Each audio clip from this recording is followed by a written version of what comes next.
અને કથાકાર કીધું એટલે મારે શેષ કથા તો કરવી પડે કે નહીં બાપુ?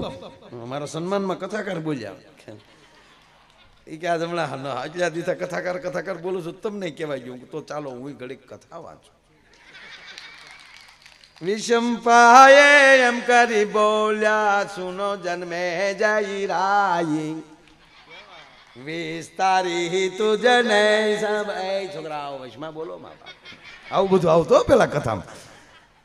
હવે તો આ કથા હોય કેવી આમ સ્વર્ગ જેવી થાય. નહીતર આ પેલા વડીલો કથા વાંચી પૂછો સાંભળવા વાળા તે ખોટકાઈ ગયેલા હોય આવ્યા હોય. કેળુના થંભ નાખી દીધા હોય, બાયુએ ભરત એટલા ટીંગાડ્યા હોય, આપણે જોવું પડે કે આમાં કોણ વાંસે છે. લૂંબુ હોતી કેળું મૂકી હોય દાદાનો નાકે સુધી આવી જતા હોય કેળા. પાછા આપણને અત્યારે ઘણા વડીલો શું કે અત્યારના વાંસેમાં હું પહેલાં જે શાસ્ત્રી હતા વાંચતા આંખ ન ઉઘાડતા.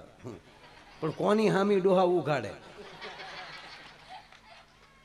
બોલવું કોની હામું? પછી આખું વિશે બોલ્યા કરે બિચારા જુદામાના બાળકોને જમવા માટે દૂધ નથી.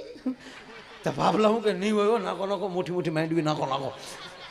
ઓલા સુદામાનું કે ગામના શાસ્ત્રીનું સમજે.